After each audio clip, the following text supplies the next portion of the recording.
Let's crack Bihar exam.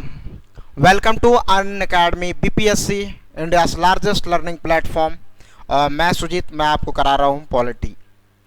आप लोग भी अच्छे होंगे, और जो लोग भी हैं जो पिछले वीडियो को देख रहे हैं उनको तो बहुत ही अच्छे तरीके से समझ में आएगा और आ रहा भी होगा। और जैसा कि मैंने पहले ही चर्चा किया था कि जितने भी लोग हमारे इस ऑनलाइन प्लेटफॉर्म से स्टडी कर रहे हैं, पढ़ाई कर रहे हैं, वो हमारे लेक्चर को क्रमवार तरीके से देखिए ताकि एक अच्छा समझ और कंसेप्ट डेवलप्ड हो सके और आप पीटी के साथ साथ मेंस में भी अच्छा सा परफॉर्मेंस कर सके।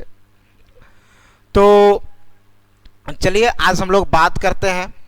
हम लोग स्टार्ट किए थे पढ़ना संसद को। क्या पढ़ना स्टार्ट किए थे? संसद को। और आपको पता है संसद के 3 अंग होते हैं, राज्यसभा, लोकसभा और राष्ट्रपति। तो आपको मैंने चर्चा किया था कि संसद के 3 अंग होते हैं। और आज हम लोग पहले हम लोग ने 2 अंग के बारे में पढ़ा है, राज्यसभा और लोकसभा। और आज हम लोग स्टार्ट करने वाले हैं तीसरा अंग। संसद का जो तीसरा अंग है उसका नाम क्या है? राष्ट्रपति। आपको पता है अगर संसद में पूछा जाए अंग कितना है तो संसद में 3 अंग है। पहला अंग का नाम क्या है? राज्यसभा, दूसरा क्या है? लोकसभा, और तीसरा क्या है? राष्ट्रपति। ये तीनों के मिलने से ही संसद का निर्माण होता है। और अगर सदन की बात पूछा जाए तो संसद में 2 सदन है, एक है राज्यसभा और दूसरा है लोकसभा। तो 2 हाउस है, एक राज्यसभा का और एक लोकसभा का। तो शब्द पे आप बहुत अच्छे से ध्यान दें, क्या प्रश्न पूछा जा रहा है? अंग पूछा जा रहा है या फिर सदन पूछा जा रहा है? संसद में कितने अंग हैं कि संसद में कितने सदन है? अगर सदन पूछा जाएगा तो आंसर 2 होगा, अगर अंग पूछा जाएगा तो 3 अंग होंगे। संसद में 3 अंग होते हैं। पहला नाम है राज्यसभा, लोकसभा और राष्ट्रपति। तो राज्यसभा और लोकसभा के बारे में हम लोग ने चर्चा कर लिया था, और आज जो हम लोग चर्चा करने वाले हैं वो है राष्ट्रपति के ऊपर हम लोग चर्चा करेंगे। बहुत ही आसान तरीके से चर्चा करेंगे और राष्ट्रपति को हम लोग जानेंगे। क्या क्या जानेंगे राष्ट्रपति के बारे में वो आज देखते हैं। सबसे पहला बात है तो आज हम लोग राष्ट्रपति की कार्य प्रणाली को सीखेंगे। राष्ट्रपति का चुनाव क्या क्या है, उसकी कार्य एवं शक्तियाँ क्या क्या है, राष्ट्रपति को कैसे हटाया जा सकता है, अध्यादेश क्या होता है, महाभियोग क्या होता है। इन सारे चीज़ों के ऊपर बहुत ही साधारण एग्जाम्पल के आधार पर हम लोग समझेंगे। चलिए आगे हम लोग बात करते हैं। क्या क्या बात होगा ये जरा देखते हैं आज। 1 मिनट, चलिए। तो सबसे पहले देखते हैं राष्ट्रपति राष्ट्र की एकता और अखंडता का प्रतीक होता है। एकता और अखंडता की बात करें हम, तो राष्ट्रपति राष्ट्र की एकता और अखंडता का प्रतीक होता है। यह बात आपको पता होना चाहिए कि राष्ट्रपति एकता और अखंडता का प्रतीक होता है। कौन होते हैं? राष्ट्रपति। इस देश में एकता और अखंडता का प्रतीक कौन होते हैं? राष्ट्रपति। राष्ट्रपति से यह पता चलता है कि ये पूरे देश एक संविधान को मानता है और पूरे देश का जो मुखिया एक है उनको मानता है। इससे हमें पता चलता है कि इस देश में एकता और अखंडता का प्रतीक कौन है? राष्ट्रपति है। राष्ट्रपति भारत का प्रथम नागरिक व राज्य का प्रमुख होता है। राज्य का प्रमुख होता है और ये देश का पहला नागरिक किसको कहा जाता है? राष्ट्रपति को। देश का प्रथम नागरिक किसको कहा जाता है? राष्ट्रपति को कहा जाता है। अगर राज्य की बात पूछा जाए कि राज्य में पहला नागरिक कौन होता है, तो राज्य का जो पहला नागरिक होता है वो होता है राज्यपाल। कौन होता है? राज्यपाल। राज्यपाल राज्य का पहला नागरिक होता है और राष्ट्रपति देश का पहला नागरिक होता है। ये आप बहुत ही अच्छे तरीके से समझ गए होंगे। कुछ आसान सी बातें हैं, जैसे हम लोग ने चर्चा किया था भाई कि अनुच्छेद 5 भाग 5 को पढ़ रहे हैं हम लोग, और भाग 5 में अनुच्छेद 52 से लेकर 151 तक 151 तक ये सारे आर्टिकल मेंशन किया गया है। कौन से भाग के अंतर्गत? भाग 5 के अंतर्गत। कौन से भाग के अंतर्गत? भाग 5 के अंतर्गत हम लोग चर्चा किए थे। क्या क्या चर्चा किए थे? अनुच्छेद 52 से लेकर अनुच्छेद 151 तक, अनुच्छेद 52 से लेकर अनुच्छेद 151 तक चर्चा किए थे। अभी जरा आप ध्यान से देखना कि अभी मैं बता रहा हूं कि अनुच्छेद 52 से स्टार्ट होता है भाग 5 और 151 में जाके अंत होता है, समाप्त होता है। तो यहाँ पे हमें क्या समझने की आवश्यकता है? तो मेरे प्यारे भाई यहाँ पे ये समझना कि 52 से लेकर जो 61 तक 61 तक आर्टिकल है ये राष्ट्रपति के बारे में लिखा है। कहने का तात्पर्य है अनुच्छेद 52 हो, अनुच्छेद 53 हो, 54 हो, 55 हो, 56 हो, 57 हो, 58 हो, 59 हो, 60 हो, 61 हो, और भी सारे अनुच्छेद हैं जिसमें राष्ट्रपति का कंपैरिजन या कुछ न कुछ राष्ट्रपति के बारे में लिखा हुआ है। जैसे आप 123 की बात करें, 1, 2, 3 की बात करें, राष्ट्रपति का अध्यादेश, अनुच्छेद 72 की बात करें, राष्ट्रपति का क्षमादान, तो ये ऐसे बहुत सारे अनुच्छेद हैं। लेकिन ये एक कंसेप्ट है, यहां तक में कुछ ना कुछ राष्ट्रपति के बारे में ही लिखा हुआ है, और आपको ये कंसेप्ट पता होना चाहिए कि भाग 5 जैसे ही प्रारंभ होता है, अनुच्छेद 52 से लेकर अनुच्छेद 61 तक जितना भी अनुच्छेद है वो सब कहीं ना कहीं राष्ट्रपति से ही संबंधित है। चाहे अनुच्छेद 61 की बात करो तो आप महाभियोग मिलेगा, 61 अनुच्छेद 56 की बात करो तो राष्ट्रपति का कार्यकाल मिलेगा, अनुच्छेद 53 की बात करो तो राष्ट्रपति की कार्यपालिका शक्ति। सारे अनुच्छेद को याद करना आवश्यक नहीं है, जो एग्जाम से रिलेवेंट है वो मैं जरूर चर्चा करूंगा आगे, लेकिन मैं एक कंसेप्ट बता रहा हूं कि यहां से यहां तक के बीच में राष्ट्रपति के बारे में मेंशन किया गया। ऐसा नहीं कि सारा अनुच्छेद आप रट लेंगे, आपको एग्जाम में पूछने वाला। रटना नहीं है, समझना है कि महाभियोग कौन सा अनुच्छेद में, पहले महाभियोग को समझना है कि महाभियोग क्या होता है। ऑटोमेटिक है आपको अनुच्छेद भी समझ में आ जाएगा। तो हम सिर्फ समझा रहे हैं कि यहां से यहां तक का अनुच्छेद मेंशन किया गया। सारे अनुच्छेद को याद नहीं रखना है, जो याद रखना है वो मैं पढ़ाऊंगा आगे। तो यहां तक आपको आई होप कि बहुत ही अच्छे तरीके से समझ में आ गया होगा। भारत में कार्यपालिका का प्रधान कौन होते हैं? राष्ट्रपति। और विधायिका का प्रधान कौन होते हैं? प्रधानमंत्री। इस देश में कार्यपालिका और विधायिका और न्यायपालिका, ये 3 पार्ट मान के चलो आप। तभी हम सिर्फ बात कर रहे हैं कार्यपालिका और विधायिका की। सामान्य भाषा में समझे तो जिसका कानून बनाने पर नियंत्रण रहता है, दैट मीन्स कार्यपालिका। आप देखते हैं इस देश में बड़े बड़े निर्णय संसद के द्वारा लिया जाता है, उस पर हस्ताक्षर और सहमति राष्ट्रपति का होता है। तो जो कानून बनाने पर नियंत्रण रखता है उसको हम लोग बोलते हैं कार्यपालिका।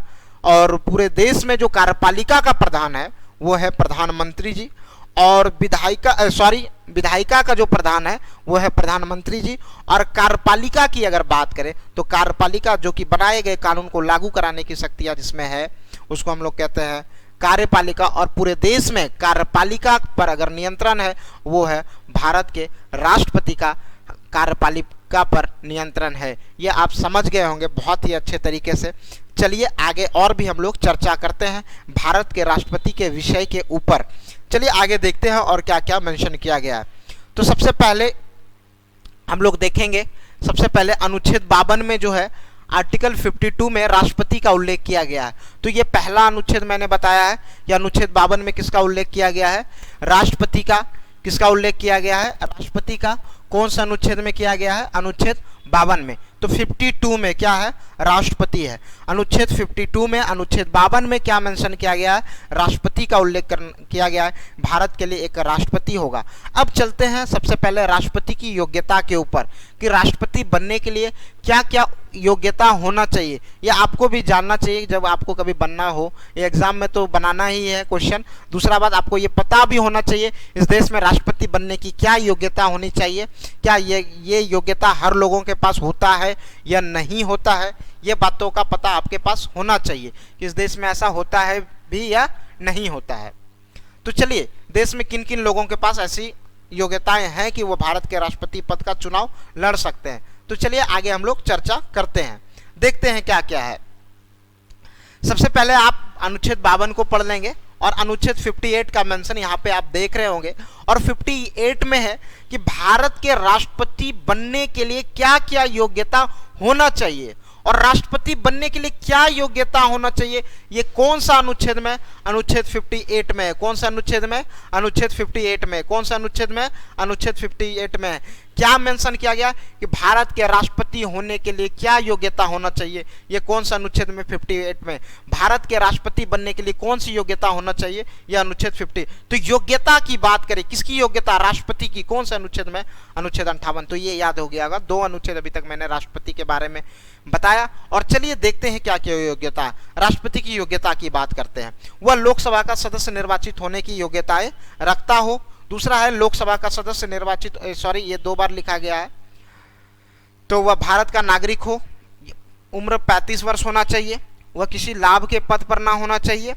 और देखो अभी जो आगे है वो बहुत इंपॉर्टेंट है। सबसे पहले यहाँ तक के बातों को समझते हैं कि वह भारत का नागरिक होकर क्या तात्पर्य है, न्यूनतम आयु 35 वर्ष होना चाहिए, वह किसी लाभ के पद पर ना होना चाहिए। इसको बहुत ही डिटेल फॉर्म में हम लोग समझेंगे और पहले भी मैंने कुछ कुछ चर्चा इन सब बातों पर किया था।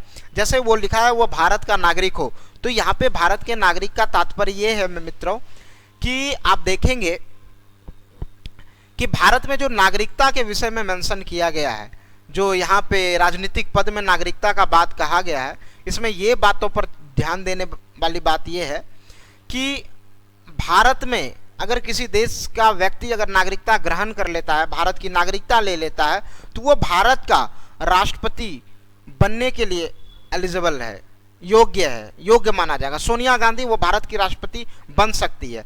कोई भी व्यक्ति भारत पाकिस्तान से आया हो, पाकिस्तान से अगर कोई व्यक्ति भारत आता है और भारत की नागरिकता मिल जाता है उसे, तो वो भी योग्य है ऐसा माना जाएगा। लेकिन जस्ट अमेरिका के संविधान में जब आप देखेंगे तो अमेरिका में सिर्फ वही व्यक्ति भारत का राष्ट्रपति बन सकता है जिसका जन्म अमेरिका में हुआ हो। भारत में ऐसा कुछ भी नियम नहीं है। सिर्फ ये लिखा है सामान्य सी बातें कि वो भारत का नागरिक हो, चाहे जन्म किसी भी देश में हुआ हो, अगर भारत की नागरिकता ग्रहण किया है तो डेट मीन्स वो भारत के राष्ट्रपति का चुनाव लड़ सकता है और उसके योग्य माना जाएगा। तो ये आपको बहुत ही अच्छे तरीके से समझ में आ गया होगा।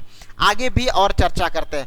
न्यूनतम आयु कितना होना चाहिए? 35 वर्ष। जब आपका नौकरी करने का उम्र समाप्त होगा तो राष्ट्रपति बनने का उम्र प्रारंभ हो जाएगा।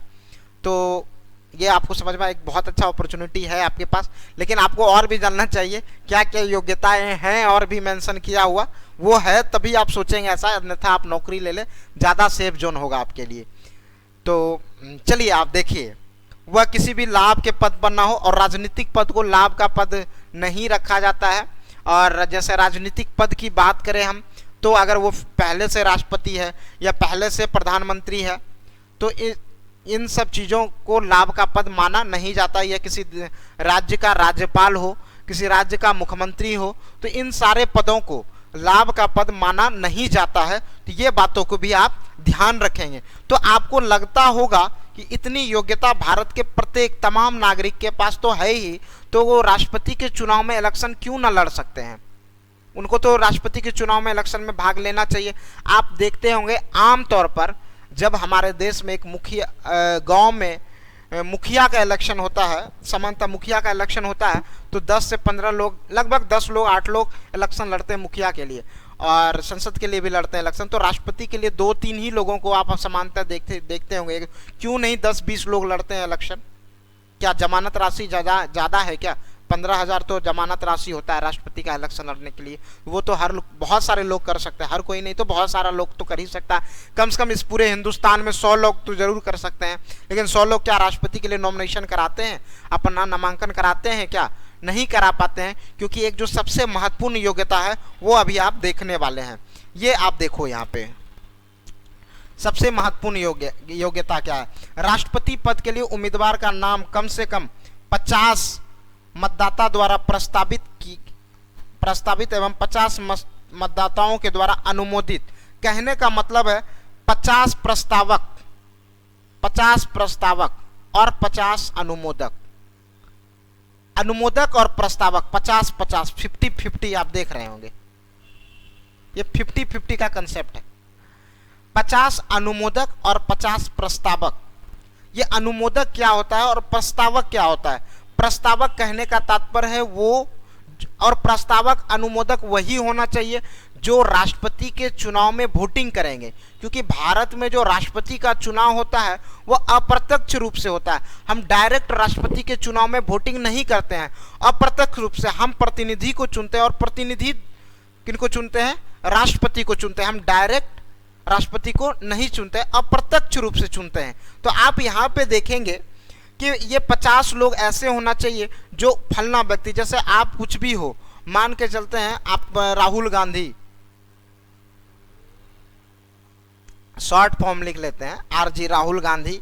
अगर राहुल गांधी जी को भारत का राष्ट्रपति बनाया जाए तो 50 लोग, 50 अब लोग कौन होंगे वो 50, उसकी चर्चा मैं आगे करूंगा।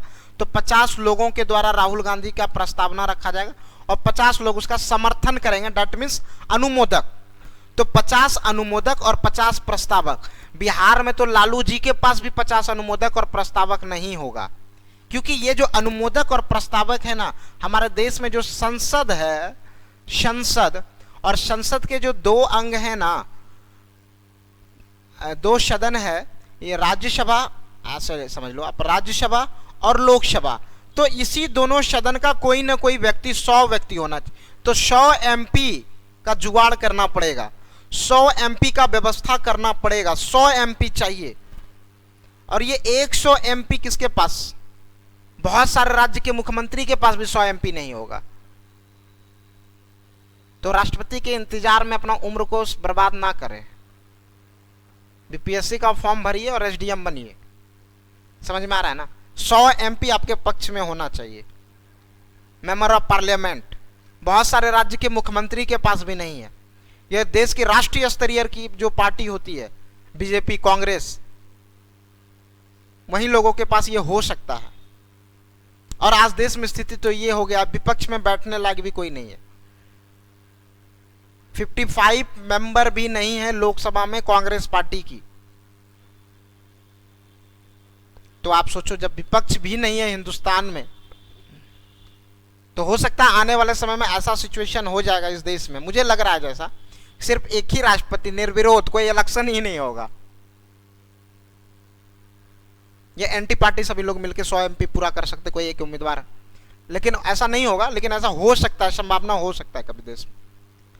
इसलिए आप देखते हैं बहुत ज्यादा भीड़ नहीं लग पाता है राष्ट्रपति के चुनाव में, क्योंकि ये 50 अनुमोदक और 50 प्रस्तावक, ये बहुत इंपॉर्टेंट है।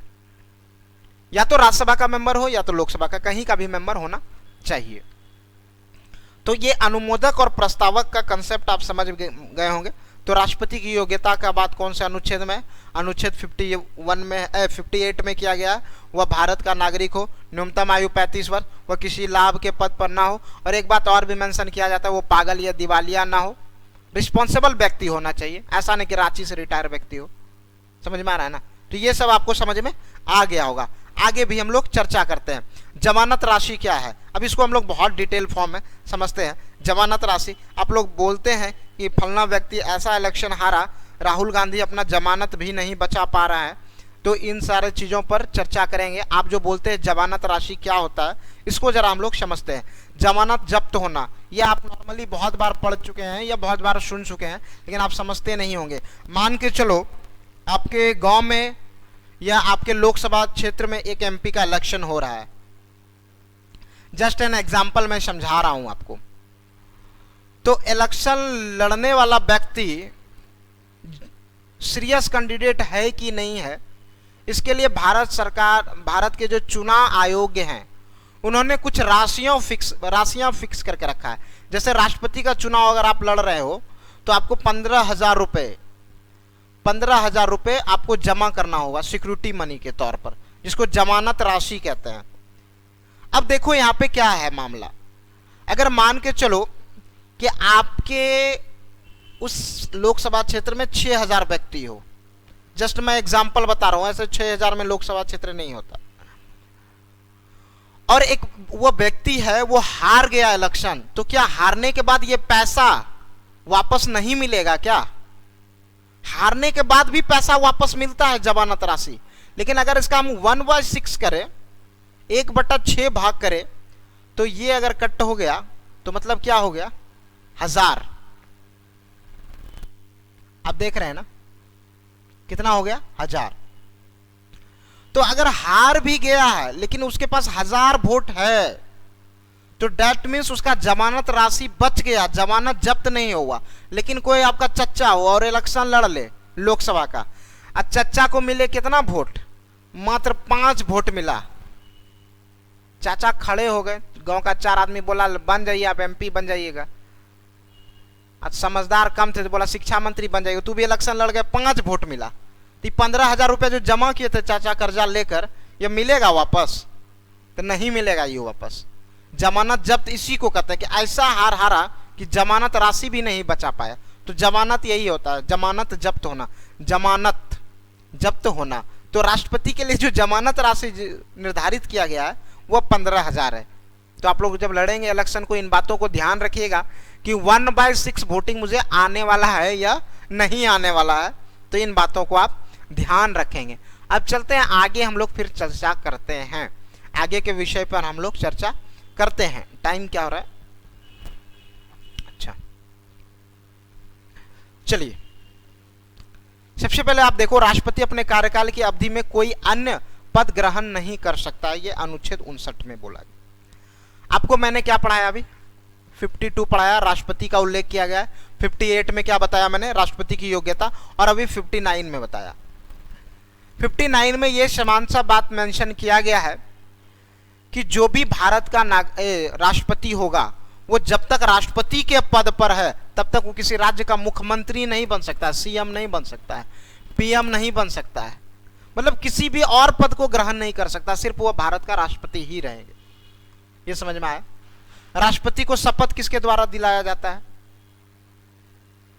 तो सीजीआई, सुप्रीम कोर्ट के जस्टिस, मुख्य न्यायाधीश जो हैं उच्चतम न्यायालय के, उनके द्वारा शपथ दिलाया जाता है। किनको? राष्ट्रपति को। ये भी आप एक प्रश्न है, बहुत बार पूछा जाता है कि राष्ट्रपति को कौन पद शपथ दिलाते हैं? तो राष्ट्रपति को शपथ किसके द्वारा दिलाया जाता है? सुप्रीम कोर्ट के मुख्य न्यायाधीश के द्वारा। सुप्रीम कोर्ट के मुख्य न्यायाधीश के द्वारा राष्ट्रपति को शपथ दिलाया जाता है। ये बात आप यहाँ पे बहुत ही अच्छे तरीके से समझ गए होंगे। आप लिखते जाएंगे, नोट डाउन करते जाएंगे, आगे हम लोग चर्चा करते हैं। 57 अभी देखो आप, 52 भी हो गया आपका, 58 भी हो गया, योग्यता की बात। 59 में राष्ट्रपति पद के अलावा दूसरा पद नहीं, और वह आया 57। 57 में क्या मेंशन किया गया? 57 के अनुसार कोई भी व्यक्ति राष्ट्रपति पद पर पुनर्निर्वाचन के लिए योग्य है। यह बहुत ही इंपॉर्टेंट विषय है। जैसे अमेरिका में आप देख रहे हैं, एक व्यक्ति 2 बार ही राष्ट्रपति बन सकता है, लेकिन भारत में एक व्यक्ति 15 बार राष्ट्रपति बन सकता है, चाहे तो 15 बार भी बन सकता है। तो पुनर्निर्वाचन की जो बात कहा गया है, पुनर्निर्वाचन की जो बात कहा गया वो ये है। आप जान रहे होंगे हमारे देश के जो प्रथम राष्ट्रपति थे, क्या नाम है? अमेरिका में एक व्यक्ति 2 बार ही राष्ट्रपति चुना जा सकता है, ये आप देख रहे हैं। और भारत के प्रथम राष्ट्रपति डॉक्टर राजेंद्र प्रसाद एकमात्र ऐसे राष्ट्रपति थे जिन्होंने 2 बार, वर्ष 1951 में, एक बार 52 में चुना गया और दूसरी बार 1957 में। आप यहां पे कर लेंगे 1957 में इस पद हेतु चुना गया। इसके बारे में हम आगे और भी डिटेल में चर्चा करेंगे, पूरे डिटेल में। तो ये आपको समझ में आ गया होगा। अनुच्छेद 59 और 57 ये आपको समझ में आएगा। अनुच्छेद 59 में आप क्या याद रखेंगे कि अगर राष्ट्रपति है तो और भी कुछ नहीं बन सकता, बस इतना बात आप ध्यान में रखेंगे कि सिर्फ राष्ट्रपति है तो राष्ट्रपति ही रहेंगे, इनका मन कर गया का मुखिया बन जाएंगे, ये सब बात नहीं। तो राष्ट्रपति है मतलब राष्ट्रपति ही रहेंगे, दूसरा पद धारण नहीं करेंगे। कौन, किसमें बोला है? 59 में। यह बात समझ में आया? आज 57 में क्या बोला है कि कईयों बार राष्ट्रपति बन सकता है वो व्यक्ति, जय बार मन होगा उतना बार बन सकता है, 15 बार, 20 बार, 25 बार इलेक्शन लड़ सकता है राष्ट्रपति का। किसमें कहा गया? 57 में। लेकिन अमेरिका में ऐसा नियम नहीं है, एक व्यक्ति एक ही बार राष्ट्रपति बनेगा, सॉरी 2 बार। एक व्यक्ति कितना बार? 2 बार। ये आपको समझ में आ गया होगा। आगे चलिए हम लोग देखते हैं राष्ट्रपति का निर्वाचन मंडल। ये तो एक बेसिक आइडिया राष्ट्रपति के बारे में पढ़े हैं। अभी जो सबसे इंपॉर्टेंट फैक्ट को पढ़ने वाले हैं वो देखेंगे अभी हम लोग कि राष्ट्रपति का निर्वाचन मंडल के बारे में पढ़ेंगे कि राष्ट्रपति के चुनाव में कौन कौन भाग लेते हैं, कौन कौन से लोग होते हैं जो राष्ट्रपति के चुनाव में वोटिंग करते हैं। ये बहुत ही इंपॉर्टेंट होने वाला। चलिए देखते हैं, आगे देखते हैं। अब यहां पे देखते हैं राष्ट्रपति के चुनाव अप्रत्यक्ष रूप से होता है, ये मैंने चर्चा किया था, ये अनुच्छेद 54 में मेंशन। पहले बात तो अप्रत्यक्ष होता है और 54 में चुनाव प्रणाली का चर्चा किया गया, अनुच्छेद 54। तो मैंने क्या क्या पढ़ा दिया आपको? 52 पढ़ा दिया, 58 पढ़ा दिया, 57 पढ़ा दिया, 59 पढ़ा दिया, अभी 54 पे चर्चा कर रहे हैं। अनुच्छेद 54 में क्या है? राष्ट्रपति के चुनाव प्रणाली का जो मेंशन किया गया है वो अनुच्छेद 54 में मेंशन किया गया है। कौन सा अनुच्छेद में मेंशन किया गया? अनुच्छेद 54 में क्या राष्ट्रपति के चुनाव प्रणाली का मेंशन किया गया। राष्ट्रपति का चुनाव प्रणाली कौन सा अनुच्छेद में है? 54 में है। समझ में आ रहा है सभी को? अनुच्छेद 54 में क्या क्या है? राष्ट्रपति के चुनाव प्रणाली का मेंशन किया गया है। कौन सा अनुच्छेद में? अनुच्छेद 54 में। कौन से अनुच्छेद में? अनुच्छेद 54 में राष्ट्रपति के चुनाव प्रणाली का मेंशन किया गया है। राष्ट्रपति का चुनाव अप्रत्यक्ष रूप से होता है। भारत में राष्ट्रपति को डायरेक्ट नहीं चुनते हैं, अप्रत्यक्ष रूप से चुनते हैं। हम लोग चुनते हैं किसको किसको अभी देखेंगे, और किनके द्वारा ये चुना जाता है। राष्ट्रपति का जो निर्वाचन मंडल होता है उसमें लोकसभा, राज्यसभा और राज्य के विधानसभा के निर्वाचित सदस्य भाग लेते हैं। जरा सा आप देखना, मैंने आपको बताया था संसद के बारे में, आप देखना ध्यान से। संसद के 3 अंग होते हैं। पहला एक राज्यसभा है, दूसरा क्या है लोकसभा है, और तीसरा क्या है प्रेसिडेंट है। और राज्य को चलाने के लिए क्या होता है बाबू, विधानमंडल। विधानमंडल जो शॉर्ट फॉर्म में मैं लिख रहा हूं, आप समझ लेना। और यहाँ पे एक होता है विधान परिषद, बहुत सारे राज्य में ये नहीं होता है।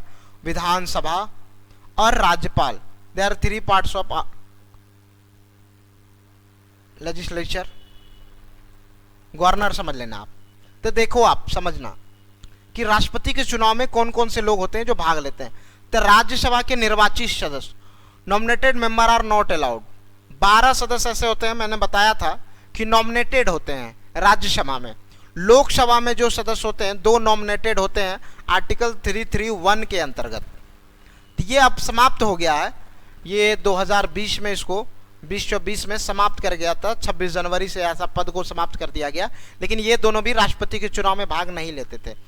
अब देखो यहाँ जो विधानसभा है, राज्य की प्रत्येक राज्य की विधानसभा, विधानसभा में एक एंग्लो इंडियन को नॉमिनेटेड किया जाता था, तो इसको भी समाप्त कर दिया गया है। लेकिन ये भी राष्ट्रपति के चुनाव में भाग नहीं, ये नॉमिनेटेड होता था राज्यपाल के द्वारा। किसके द्वारा? राज्यपाल, गवर्नर के द्वारा नॉमिनेटेड होता था। तो आपको ध्यान देने वाला बात क्या है, यह प्रश्न बहुत बार एग्जाम में पूछा गया है और इस प्रश्न को बहुत बारीकी से समझने का है। और बारीकी से आप कैसे समझेंगे, देखिए कि राज्यसभा में जो 12 सदस्य होते हैं ना, वो राष्ट्रपति के चुनाव में भाग नहीं लेंगे। क्यों नहीं लेंगे? कि जो प्रेसिडेंट है इंडिया का, वही इसको क्या करते हैं, नॉमिनेटेड करते हैं, मनोनीत करते हैं। मान लो कि अगला बार चुनाव होगा, यही मान के चलते हैं यहाँ पे राहुल गांधी को मैं लेता हूं, राहुल गांधी जी को। जितना लोग देख रहे हैं लाइक एक बार कर दीजिएगा, वीडियो जितने लोग भी देख रहे हैं एक बार लाइक जरूर कीजिएगा, तो क्लास और भी इंटरेस्टिंग होगा, एनर्जी मिलता है दोस्तों। एक बार आप इसको जरूर लाइक कर दीजिएगा।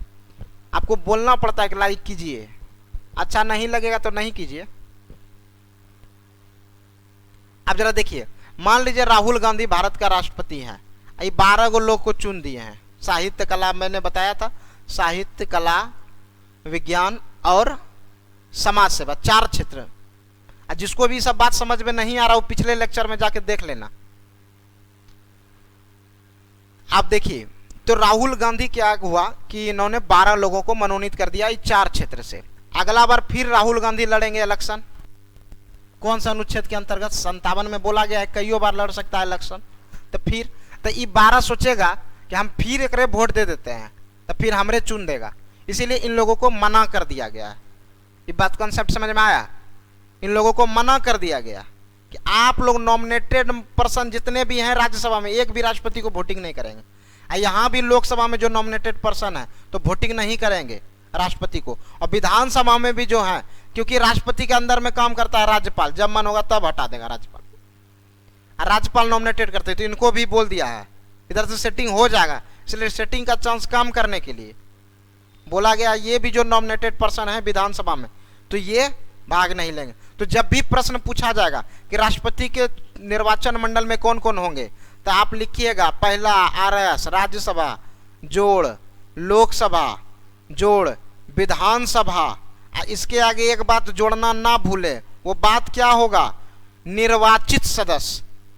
यहाँ पे लिखा हुआ निर्वाचित सदस्य, ये यहाँ पे जुटेगा तभी आंसर सही होगा। अगर सिर्फ इतना लिख दिए कि राज्यसभा, लोकसभा और विधानसभा के सदस्य, तो एकदम गलती होगा। और निर्वाचित लग गया यहाँ पे तो एकदम सही होगा। बात समझ में आ रहा है?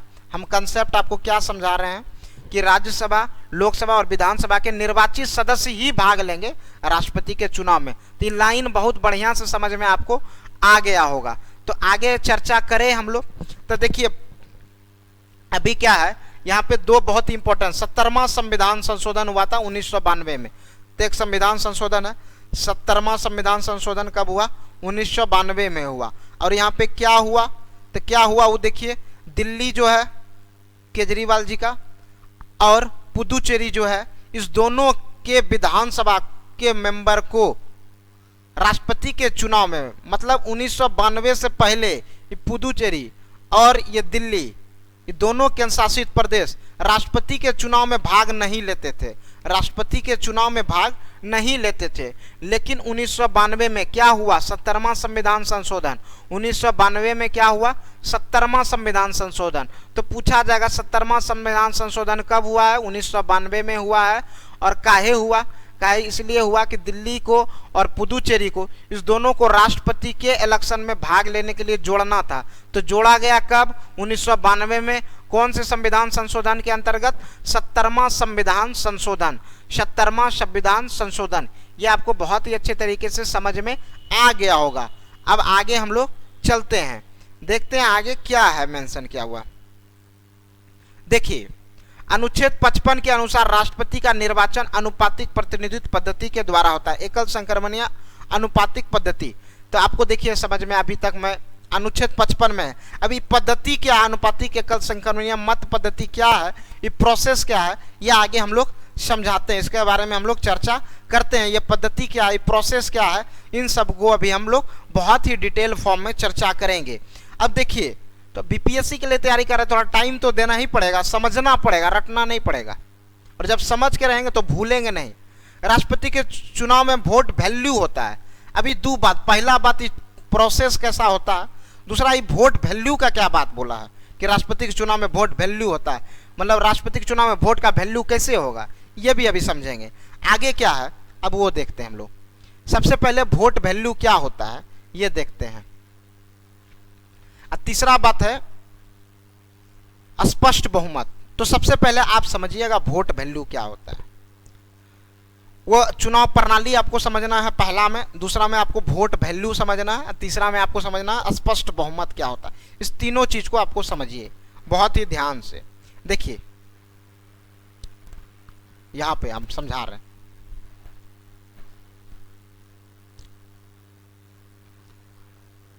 ये समझिए वोट वैल्यू क्या होता है। इसको मत मूल्य, मान के चलिए एक एमपी का इलेक्शन हो रहा है, एमपी का इलेक्शन, लोकसभा का इलेक्शन हो रहा है, लोकसभा का। और यहां पे क्या होगा कि एक घर से 5 आदमी वोट देने गया। अब उसमें क्या होगा कि 5 आदमी का परिवार है, तो पापा होगा, मान के चलो उसका पिताजी है, फादरे लिखते हैं, पिताजी होगा, उसका बेटा होगा। तो कोईयो वोट देगा, लेकिन वोट का काउंटिंग सीधा 1 2 3 4 ही होगा। लेकिन एक नियम बना दे कि पिताजी का जो वोट होगा ना वो ज्यादा पावरफुल होगा, बेटा का जो वोट होगा ना वो थोड़ा कम पावरफुल होगा। जैसे आप समझिए 6 आदमी वोट दिया, इसमें 2 गो पिताजी था और 3 गो बेटा था, तो ये दोनों का वोट क्या हुआ, पावर क्या हुआ, थोड़ा ज्यादा होगा। या मान के चलो आप इधर देखो 10 परिवार है, एग्जाम्पल आप समझना थोड़ा अच्छा से जो मैं समझाना चाह रहा हूं। तो 10 परिवार है, मतलब 10 पिताजी है अलग अलग घर में, सबके अपने अपने बच्चे हैं। तो सबका बच्चा को जब मिलाया तो 50 बच्चा हुआ। अब क्या है, किसी का 3 गो बच्चा था, किसी का 1 गो बच्चा था, किसी का 8 गो बच्चा था, अलग अलग बच्चा था। तो मान के चलिए 10 गो बाबूजी था, उसको 50 गो बच्चा था। अब समझिएगा जरा ध्यान से। अब क्या हुआ कि वोटिंग अगर सामान्य लोकसभा का वोटिंग देगा तो 10 सब मिलके तो ये सबका वोट काउंट हो जाएगा 60, मतलब 60 को वोट पड़ा है, मान के चलिए आप। लेकिन अगर हम बात करें वोट वैल्यू का, तो मान के चलिए 5 गो बेटा, अगर 5 गो अगर इधर वोटिंग करेगा, इधर 1 गो बाबूजी वोटिंग करेगा, मतलब तो आप समझ रहे हैं ना कि 10 को अगर भागा देते तो कितना होगा 5, मतलब 1 गो जो बाबूजी है उसका वैल्यू 5 गो बेटा के बराबर होगा। 5 गो बेटा अगर उठ के आके वोटिंग करेगा तो 1 गो बाबूजी के बराबर होगा। जैसे आपको बताएं हम कि 10 रुपया का सिक्का है, ये 1 रुपया का सिक्का है, तो ये 10 गो सिक्का देगा, ये 1 गो सिक्का देगा, तो वैल्यू किसका, इसका है ना। यही वैल्यू होता है। तब बोलिएगा कि इस चुनाव में 10 टका का सिक्का कौन है, 1 रुपया का सिक्का कौन है, जो वोट का वैल्यू किया जाता है।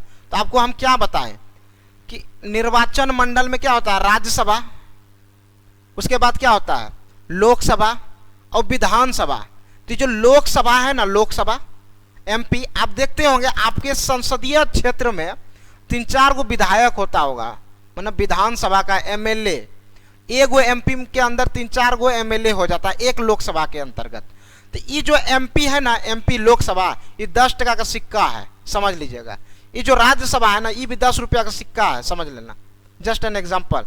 ये 1 रुपया का सिक्का है। तो इस सबका वैल्यू को बराबर करना पड़ेगा ना। तो इस वैल्यू को बराबर करने के लिए, इस वैल्यू को बराबर करने के लिए एक फॉर्मूला है जो अभी चर्चा करेंगे कि वोट वैल्यू को कैसे बराबर करेंगे। इसके लिए एक फॉर्मूला दिया गया है। कहिएगा सर पॉलिटी में क्या फॉर्मूला है? मैथ में तो फॉर्मूला होता है, पॉलिटी में भी फॉर्मूला है, वो अभी आपको हम दिखाएंगे पॉलिटी में कैसा फॉर्मूला यूज करें। समझ में आ रहा है ना? तो पॉलिटिकल साइंस में भी फॉर्मूला है।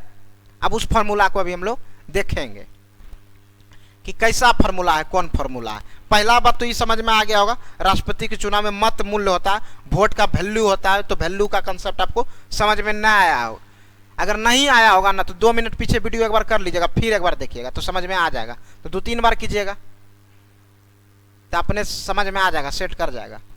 तो चलिए आगे देखते हैं। अब आगे क्या है ये देखते हैं। सबसे पहले ये समझ में, स्पष्ट बहुमत, ये भी समझा देते हैं। स्पष्ट बहुमत किसको कहते हैं? मान के चलिए आपके क्षेत्र में 4 गो लोग इलेक्शन लड़ा, 1, 2, 3 और 4। वोट वैल्यू समझ में आया, मत मूल्य। अभी स्पष्ट बहुमत को समझना है। तो समझिए जरा, 4 लोग हैं, 1, 2, 3, 4। और लोकसभा में हम लोग, मान लीजिए आपके लोकसभा में 10 लाख आदमी वोटिंग करेगा, 10 लाख का लोकसभा का क्षेत्र है, और 4 गो आदमी इलेक्शन लड़ रहा है। नाम अलग अलग सोच लीजिएगा, बैठा लीजिएगा अपने से। तो मान के चलिए इसको आया 2 लाख वोट, ठीक है, इसको भी आया 2 लाख वोट,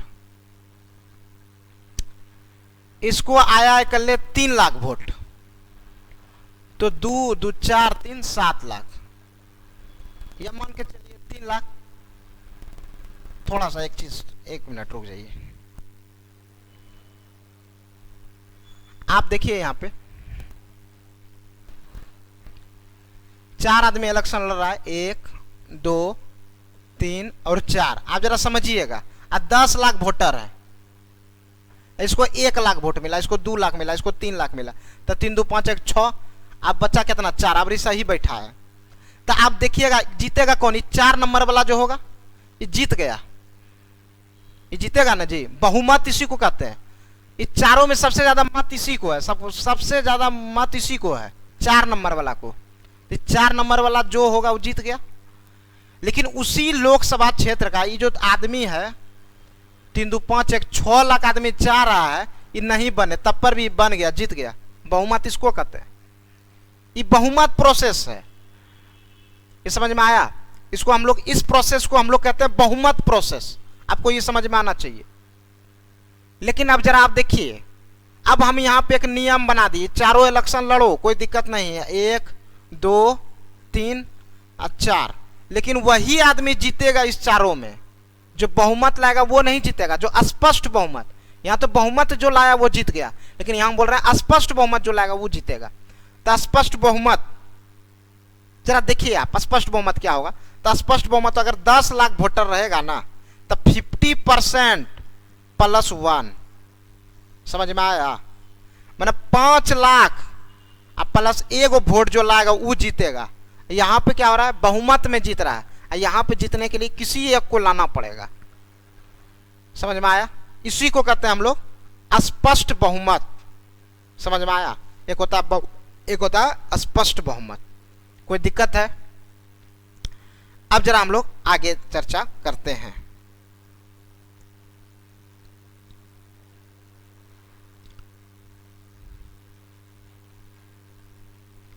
चलिए देखते हैं। 1 MLA, ये है एक टकिया सिक्का। हम बताए कि जो लोकसभा का सदस्य है, मान के चलो अभी ये 10 टका वाला सिक्का है। जो राज्यसभा का मेंबर है यह 10 वाला सिक्का है। और जो विधानसभा का मेंबर है यही ना 3 गो वोट देगा जी राष्ट्रपति के चुनाव में, ये 1 रुपया वाला सिक्का है। तो अभी वैल्यू निकालने सीखेंगे, सबका वैल्यू कैसे कैसे निकाला जाता है।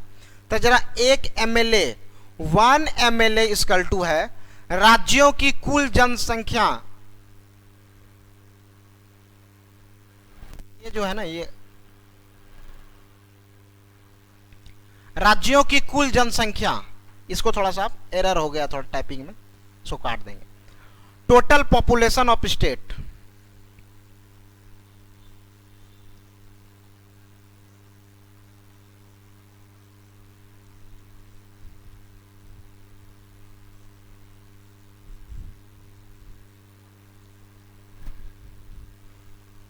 बटा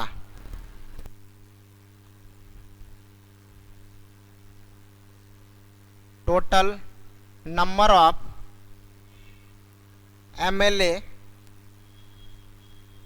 इन स्टेट गुना 1/1000। ये मैथ वाला फार्मूला ना है, पॉलिटी वाला फार्मूला।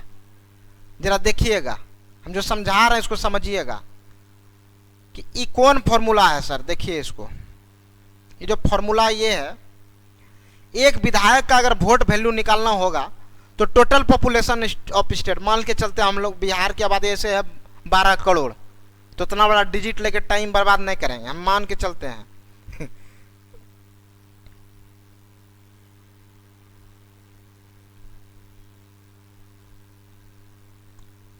10 लाख मान के चलते। चलो अब विधायक का संख्या 243 है तो एग्जैक्ट ले लेते हैं, मान के चलते 250 गुना 1/1000। इसको आप सॉल्व करते, 3 गो जीरो यहां से कट गया, 3 गो शून्य कट गया, एगो यहां से कट गया, एगो यहां से कट गया। अब 25 से भाग लगेगा 100 में, तो कै बार में? 4 बार में। एक एमएलए का वोट वैल्यू कितना आया? कितना आया? 4। एक एमएलए का वोट वैल्यू कितना आया? 4।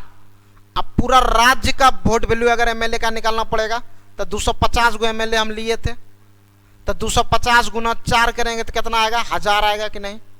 1000। तो मान के चलते हैं बिहार का वोट वैल्यू अभी सिर्फ निकाले हैं बिहार, आप समझ लेना, तो 1000 आया है। अब यूपी का भी इसी फॉर्मूले पे निकालेगा, सब राज्य का ये फॉर्मूला पहले निकाल लेगा वोट वैल्यू। यूपी का आबादी रखेगा, यूपी में विधायक की संख्या रखेगा।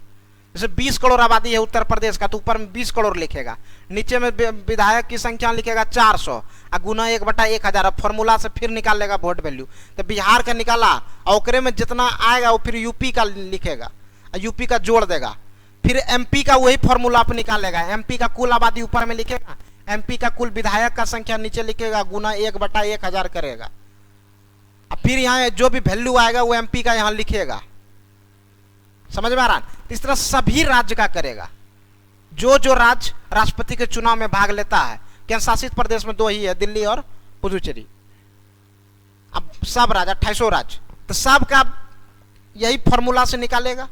और जब सब निकल गया ये वाला पार्ट, तो मान के चलते हम लोग 80,000 आया, ये वैल्यू जोड़ दिए सभी राज्य का। ठीक है, अब 80,000 आया तो अब इसको क्या करेंगे? ये क्या है? ये है पूरे भारत के सभी राज्य का वोट वैल्यू। ठीक है, पूरे राज्य में कुल विधायकों की संख्या। अगर आप नॉर्मली, मैं क्या समझाना चाह रहा हूं, आप एक कंसेप्ट समझो। पूरे भारत में अगर विधायक का संख्या देखेंगे तो कितना है? 4000। आप जरा देखो,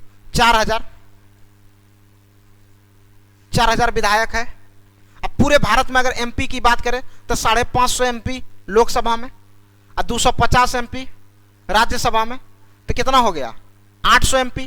तो 800 एमपी से भाग दे दिए, अगर शॉर्टकट फॉर्मूला आप समझना चाहते हैं, 800 एमपी से भाग दे दिए, कट गया, आई कट गया, आई कितना बार? 5। तो कहने का मतलब है 5 गो विधायक जब वोट देगा ना तो 1 गो एमपी देगा, तो वोट क्या होगा? बराबर हो जाएगा। ये समझ में आया? पुनः पूरे भारत के विधायक को, पूरे भारत के एमपी को बराबर कर देता है, इक्विवेलेंट कर देता है। और ऐसा मान के चलिए अगर कोई राज्य में विधानसभा का चुनाव नहीं हुआ तो राष्ट्रपति का चुनाव नहीं टलेगा। ये बात जान जाइए, किसी राज्य में विधानसभा भंग है और मतलब वहां पे इलेक्शन चल रहा है और राष्ट्रपति का चुनाव का समय आ गया है, तो राष्ट्रपति का चुनाव टलने वाला नहीं है, चुनाव होगा ही होगा। ये बात को एकदम ध्यान में रखिएगा, ये बात आप, कि राष्ट्रपति का चुनाव होगा ही होगा। तो ये आपको समझ में आया? एक विधायक का मत मूल्य बराबर आप लिख लीजिएगा राज्य की कुल जनसंख्या बटा राज्य में कुल विधायकों की संख्या गुना 1/1000। ये तो आपको समझ में आ गया होगा। अब तो ये एक एमएलए का वोट वैल्यू था। आगे जो हम लोग चर्चा करेंगे, आगे हम लोग चर्चा करेंगे कि एक एमपी का वोट वैल्यू कैसे निकालेंगे। एक एमपी का, एक संसद का मत मूल्य बराबर, मतलब एक एमपी का वोट वैल्यू। मान के चलो हम बोले थे सब राज्य का अगर जोड़ दिए तो 80,000, 80,000, तो हम लिख दिए यहां पे 80,000 कुल राज्यों का मत मूल्य। ये होगा कुल राज्य का मत मूल्य, पूरे भारत में सभी राज्य का जो वोट वैल्यू आया 80,000 भागा कुल एमपी की संख्या, टोटल नंबर ऑफ एमपी। तो टोटल नंबर ऑफ एमपी कितना, राज्यसभा लोकसभा मिला के 800 मान के चलो, 2 0 कट गया और इसको काट दिए, मतलब 100। जस्ट एग्जांपल ये आया कि अब देखो क्या है, एक एमपी का पावर कितना निकला, एक एमपी का पावर कितना निकला, 1 एमपी का पावर क्या निकल गया, 100। तो 1 एमपी बराबर कितना आ गया, 1 मिनट रुक सा, यहां पे देखिए 1 एमपी बराबर कितना आ गया यहां पे 100। तो पूरे भारत में कितना एमपी था, 800। तो फिर इसका जब कैलकुलेशन आएगा तो 80,000 आएगा कि नहीं आएगा, मतलब पूरे भारत का जो एमपी का पावर है और पूरे भारत में जो एमएलए का पावर है, ये दोनों इक्विवेलेंट है कि नहीं है, ये आपको समझ में आया होगा। और जिसको जिसको नहीं एक बार में आया तब फिर 2 मिनट 3 मिनट पीछे करके देख लीजिएगा एक बार, बहुत बढ़िया से समझ में आ जाएगा। नहीं तो खाली पढ़ते रहिएगा अनुपातिक एकल संक्रमण नियम मत पद्धति समझ में नहीं आ रहा, स्पष्ट बहुमत, तो इसको पूरे डिटेल में हम कराए हैं, इसको बहुत ही अच्छे से समझिएगा, आगे सब दिन काम ही देगा ये आपको। आगे चलते हैं, अनुच्छेद 56 में राष्ट्रपति का कार्यकाल है कितना दिन, 5 साल। ये बात याद रखिएगा कि अनुच्छेद 56 में क्या मेंशन किया है, राष्ट्रपति का कार्यकाल। तो राष्ट्रपति कितना दिन रहते हैं जी, 5 साल रहते हैं। और राष्ट्रपति अपना त्यागपत्र किसको देंगे, ये कमेंट में बताइए, बहुत ही आसान प्रश्न है, क्वेश्चन पूछा जाता है। और राष्ट्रपति को शपथ कौन दिलाता है, ये तो पहले हम बोल दिए, सुप्रीम कोर्ट का मुख्य न्यायाधीश। और शपथ कौन दिलाते हैं राष्ट्रपति को, ये बोल दीजिएगा, सुप्रीम कोर्ट का न्यायाधीश। और त्यागपत्र किसको देते हैं, ये इंपॉर्टेंट क्वेश्चन है, पूछा जाएगा एग्जाम में। राष्ट्रपति की शक्तियां के बारे में बात करें, अब तो चुनाव हो गया, राष्ट्रपति को चुन लिए, अभी राष्ट्रपति की शक्तियां क्या है, कौन कौन सी शक्ति है, ऐसे किताब में अलग अलग दिया रहेगा। जैसे आप पढ़ेंगे ना कार्यपालिका शक्ति में, विधायिका शक्ति में, जब किताब में आप बहुत डिटेल से पढ़ेंगे कार्यपालिका शक्ति, विधायिका शक्ति, न्यायिक शक्ति, तो आपको बहुत सारा शक्ति सभ्य में नजर आने लगेगा। एक ही चीज है, सिर्फ इसको अलग अलग करके कैटेगराइज करके पढ़ना नहीं है। नॉर्मली अगर आप मेंस में कभी लिखेंगे तो नॉर्मली आप इसको पढ़ लेंगे कि कौन कौन सी शक्ति है। कार्यपालिका शक्ति का उल्लेख अनुच्छेद 53 में 53 में, राष्ट्रपति के कार्यपालिका शक्ति का उल्लेख जो है अनुच्छेद 53 में किया गया। कौन से अनुच्छेद में किया गया, अनुच्छेद 53 में किया गया कार्यपालिका शक्ति। तब 52 में क्या हो गया राष्ट्रपति, 53 में क्या हो गया कार्यपालिका शक्ति। तो कार्यपालिका शक्ति के अंतर्गत क्या क्या आएगा, तो सबसे पहला बात दिमाग में सेट कर लीजिएगा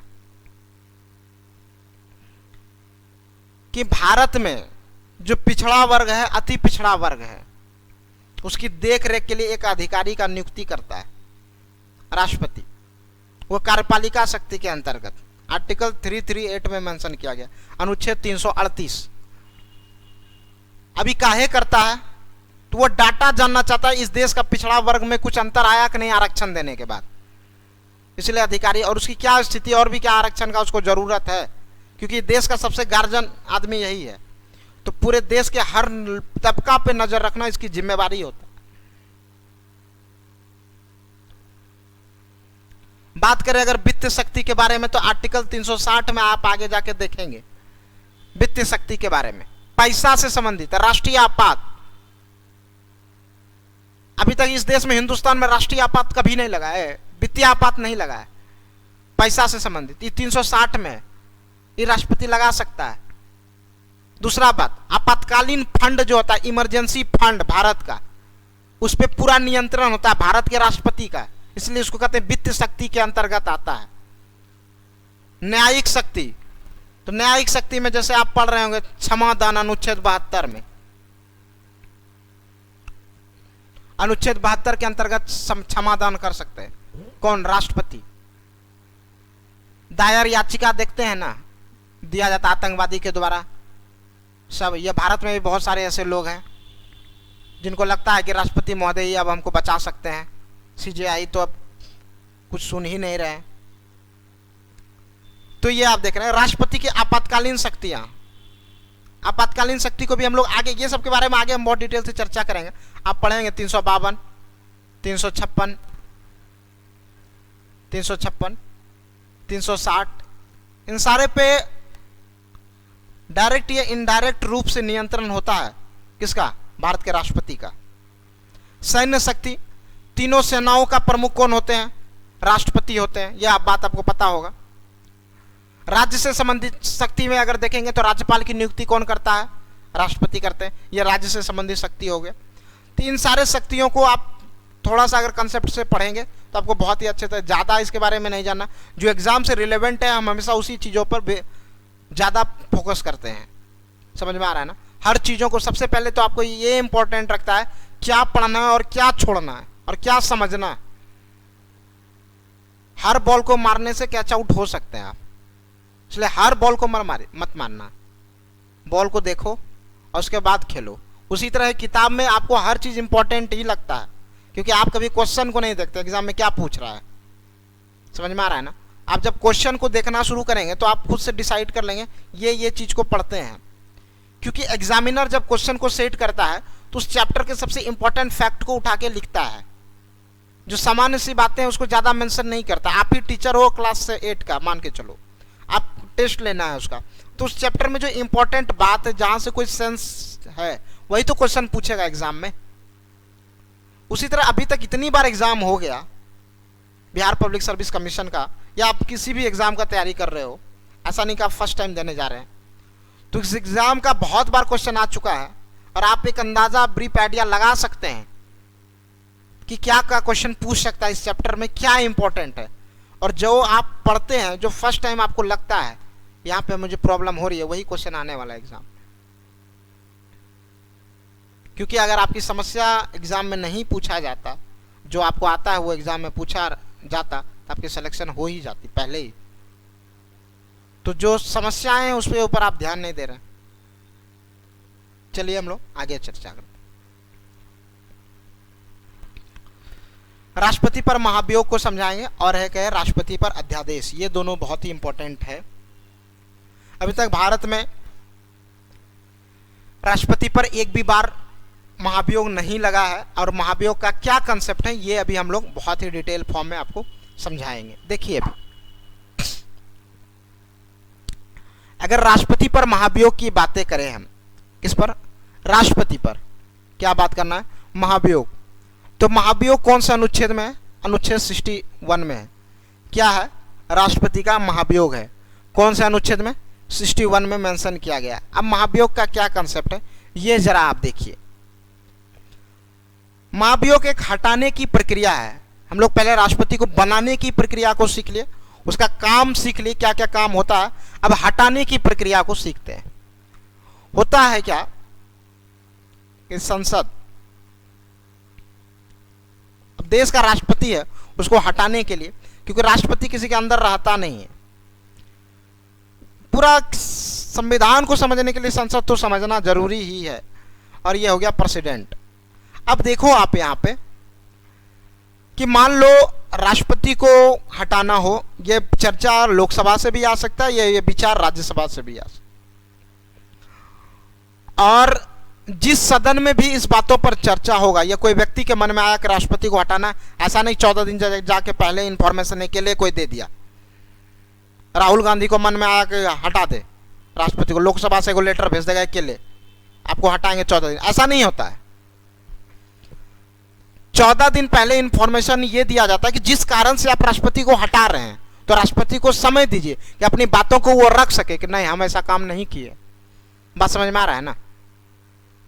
तो आप जरा यहां पे देखिए, तो जिस भी सदन से पारित होगा उसका सदन के कुल आबादी का 1/4 भाग का पहले हस्ताक्षर होगा उस पर कि माननीय महोदय जी फलना फलना कारण से आपको 14 दिन बाद आपके ऊपर महाभियोग लगेगा। और उसके 14 दिन बाद एक ही सेशन के अंदर 2/3 भाग वोटिंग, मतलब अगर सदन में 90 लोग हैं तो इसका 2/3 भाग कितना होगा, 60 लोग।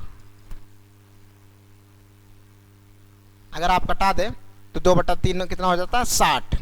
तो 60 लोग की सहमति यहाँ पे और 60 लोग की सहमति यहाँ पे, इसके बाद राष्ट्रपति अपने पद से त्यागपत्र देना पड़ेगा। अभी तो हिंदुस्तान में ऐसा हुआ नहीं है एक भी बार, अब आगे जाके जो हो, लेकिन अभी तक ऐसा हुआ नहीं है। तो ये प्रोसेस कहलाता है महाभियोग। ये कौन सा अनुच्छेद में, 61 में, ये बहुत बार पूछा गया, आर्टिकल 61 में क्या मेंशन किया गया, तो महाभियोग की प्रक्रिया है कौन से अनुच्छेद में, 61 में क्या मेंशन किया गया है, महाभियोग। किसका महाभियोग, राष्ट्रपति का। महाभियोग आपको समझ में आ गया होगा, 2/3 वोटिंग होता है एक ही सेशन के अंतर्गत। अगर 90 लोग हैं तो 2/3 वोटिंग, और कितना होगा, 60, मतलब जितना भी आबादी हो उसका 2/3 दोनों सदन में होगा, और उसके बाद राष्ट्रपति को हटा दिया जाता है। तो महाभियोग की प्रक्रिया कौन सा अनुच्छेद में है, और महाभियोग में ये दोनों सदन भाग लेते हैं, लोकसभा और राज्यसभा। और 14 दिन पहले, महाभियोग लगाने से 14 दिन पहले इन्फॉर्म किया जाता है किसको, भारत के राष्ट्रपति को, कि आपको माननीय महोदय जी इस कारण से आपको आपके पद से हटाने वाले हैं। ये आपको बहुत ही डिटेल में समझ में आ गया होगा। आगे हम लोग चर्चा करते हैं राष्ट्रपति के अध्यादेश के बारे में। राष्ट्रपति के अध्यादेश के बारे में चर्चा करेंगे हम लोग। जैसे मान लो इस देश में कानून जो बनता है वो किसके द्वारा बनाया जाता है, संसद के द्वारा। और संसद जैसे हम बोले तो 3 सदन, अब हम लोग शॉर्ट फॉर्म में लिखते हैं पार्लियामेंट, और पार्लियामेंट के 3 अंग हैं। पहला क्या है, राज्यसभा, दूसरा क्या है, लोकसभा। बार बार यही लिखना पड़ रहा है क्योंकि यहीं से पूरा कंसेप्ट निकलता है किसका, पॉलिटी का। और ये हो गया प्रेसिडेंट। मान लो देश में, इस देश में कोई भी कानून बनता है, या तो राज्यसभा से प्रारंभ होता है तो लोकसभा, लोकसभा के बाद राष्ट्रपति, या तो लोकसभा से प्रारंभ होता है राज्यसभा, और राज्यसभा से प्रारंभ होता है तो यहाँ जाता, मतलब लोकसभा से जाएगा तो यहाँ, यहाँ से जाएगा तो फिर यहाँ पे चल जाता है। मतलब दोनों सदन में बिल जाता है। सिर्फ मनी बिल जो आर्टिकल 110 में है वो हमेशा लोकसभा से प्रारंभ होता है और राज्यसभा जाता है। कल मैंने चर्चा किया था, राज्यसभा मात्र इसको 14 दिन ही रोक सकता है। बाकी कोई भी बिल हो, साधारण बिल, तो वो कहीं से भी प्रारंभ हो सकता है, या तो राज्यसभा से या लोकसभा से। यह सरकारी बिल, गैर सरकारी बिल किसको कहते हैं, या सरकारी सदस्य या गैर सरकारी सदस्य। देखो एक बात बता रहे हैं, जैसे लोकसभा में सभी लोग तो मंत्री नहीं है, तो जिनको मंत्रालय मिल गया है,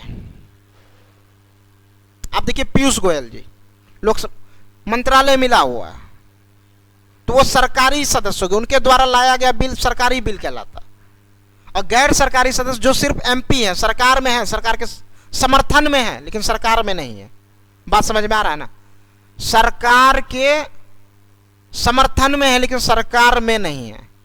कहने का तात्पर्य यह है, जो समान लोग हैं, एमपी हैं लेकिन वो किसी मंत्रालय में नहीं है, तो जो किसी मंत्रालय में नहीं है उनको बोला जाता है गैर सरकारी सदस्य, और उनके द्वारा लाया गया बिल को बोला जाता है गैर सरकारी बिल। लेकिन जो मंत्रालय में जो मंत्री है, जो मंत्री कोई बिल लाता है, पहले तो मंत्री को बोला जाता है सरकारी सदस्य, और मंत्री द्वारा लाए गए बिल को बोलते हैं सरकारी बिल। ये आपको समझ में आना चाहिए। अब देखो, तो अब मान लो राष्ट्रपति को एक मन हो जाए कि हमको एक कानून बनाना है कि अभी मान लो जैसे कोरोना चल रहा है, तो भारत के सभी लोगों को 5-5 हजार रुपया महीना मान लो मन हो जाए राष्ट्रपति का देने, और लोकसभा राज्यसभा का बैठक नहीं चल रहा है, तो ये पारित कर देगा कौन, राष्ट्रपति, बिना लोकसभा और राज्यसभा से पूछे 5 हजार सब बेरोजगार को देंगे हर महीना। कोई काम, जो कोई काम नहीं करेगा उसको कितना देंगे, 5 हजार रुपया पर महीना देंगे हम। या राष्ट्रपति मान लो ऐसा कानून बना दिया।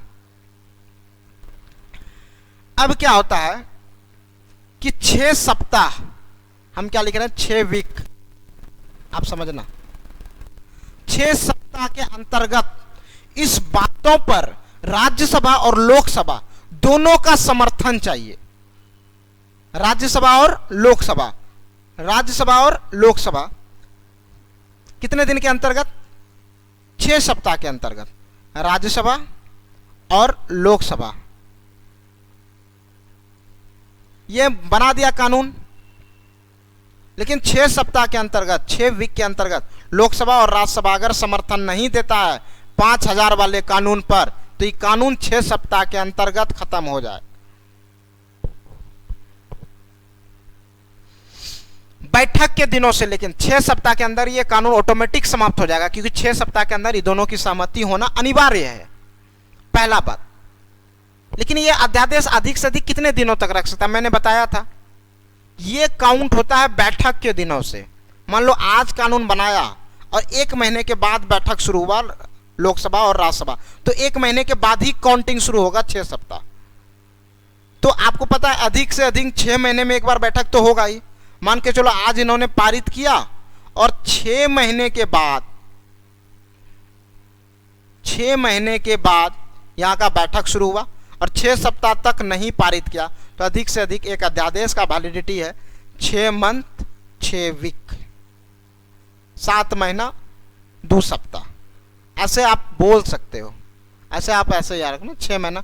क्यों ऐसा याद रखना ये समझ में, बैठक के दिनों से काउंट किया जाता है 6 सप्ताह। ये आपका है महाभियोग का कंसेप्ट। किसका कंसेप्ट है? महाभियोग का कंसेप्ट है। ये समझ में आ गया होगा आपको अच्छे तरीके से। चलिए आगे और भी चर्चा करते हैं। अभी हम लोग चर्चा करेंगे कि भारत के कौन कौन से राष्ट्रपति कब बनाए गए, क्या क्या भूमिका रहा, एक्टिंग प्रेसिडेंट कौन कौन बने, तो इनके बारे में भी हम लोग चर्चा करेंगे।